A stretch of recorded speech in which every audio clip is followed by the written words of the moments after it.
Hello বন্ধুরা, আসসালামু আলাইকুম। সবাই কেমন আছেন? আশা করি আলহামদুলিল্লাহ সবাই অনেক অনেক ভালো আছেন।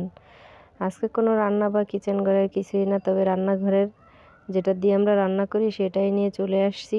তো আজকে আমি মাটি দিয়ে চুলা তৈরি করব, জীবনের ফার্স্ট। আমি কখনো তৈরি করিনি। তো তৈরি অলরেডি বেশি অংশ করা হয়ে গিয়েছিল, তারপরে মনে করলাম আপনাদের সাথে সামান্য একটু হলেও শেয়ার করব। তো আমি এজন্য চুলাটা শুকানোর পরে হালকা শুকিয়েছে, তখন আমি যখন এটাকে বলে ঝিক কাটা, তো ঝিক যখন কাটবো তখন আপনাদের সাথে একটু শেয়ার করার জন্য চলে আসছি। তো বন্ধুরা দেখেন, আমি চুলার আগে মাটি সুন্দরভাবে চটকিয়ে নিয়ে চুলাটা বসিয়ে নিয়েছিলাম, তারপরে ভিতরের অংশটা কেটে নিয়েছি এবং যে সাইড দিয়ে জাল মানে চুলা দিয়ে লাকড়ি দেওয়া হয় সেটাও কেটে নিয়েছি। এখন যেটা দিয়ে ধোঁয়া বের হবে সেই অংশটা কেটে নিচ্ছি। তো আসলে আমি পারি না, কিন্তু তারপরেও চেষ্টা করলাম।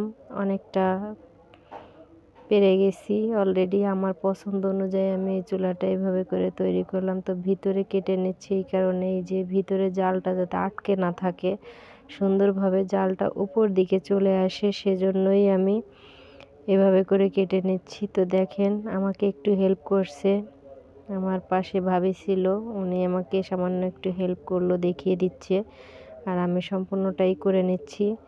তো দেখেন, চুলাটা ফেটে যাওয়ার সম্ভাবনা যাতে না থাকে সেভাবে করেই আমি সুন্দরভাবে করে নিচ্ছি। তো আশা করি আপনাদের কাছে অনেক অনেক ভালো লাগবে, আর ভালো লেগে থাকলে আমার চ্যানেলটা নতুন অবশ্যই সাবস্ক্রাইব করতে ভুলবেন না এবং লাইক দিতেও ভুলবেন না।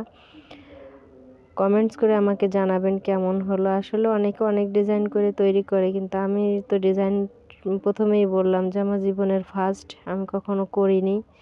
তো ডিজাইনটা আমি বুঝতে পারি না, তো আমি এই ডিজাইন করে নিলাম। আমার মন থেকে যেটা মন চাইলো সেটাই করলাম, মনে বললো এটাই করি, তাই পারি না অবস্থাতেই যতটুকু সম্ভব হয়েছে সেটাই এখন আমি চুলাটা সুন্দরভাবে মাটি দিয়ে লেপে নিচ্ছি। তো দেখেন কিভাবে হাতের সাহায্যে আমি সম্পূর্ণটাই করে নিলাম।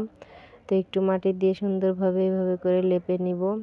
তো লেপা হয়ে গেলে আমি সম্পূর্ণটা দেখিয়ে দিব, আমার সাথেই থাকুন।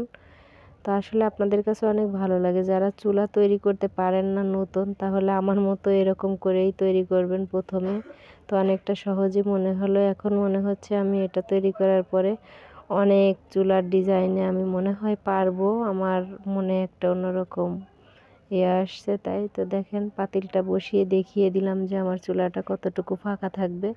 তো পারফেক্টলি একটা চুলা তৈরি করে নিলাম। অনেকের হিংসা হচ্ছে আমার চুলাটা দেখে, যে পারে না করে সুন্দর একটা চুলা তৈরি করে নিয়েছে।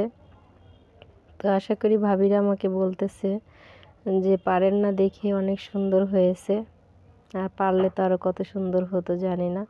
তো দেখেন আমার চুলাটা এভাবেই হয়েছে, এখন শুকিয়ে গেলে আমি রান্না করতে পারবো, কোনো সমস্যা হবে না।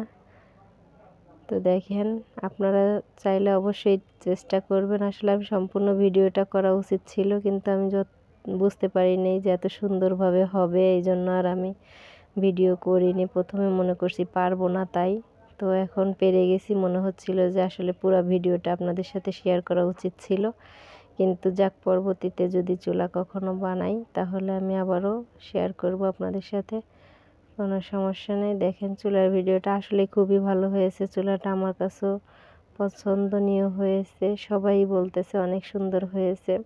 তো আমি তলে একটা বস্তা দিয়ে বস্তার উপরে করে চুলাটা তৈরি করলাম, কারণ বস্তাটা দিয়ে নাড়াচাড়া করা যাবে, এই জন্য বস্তাটা দেওয়া।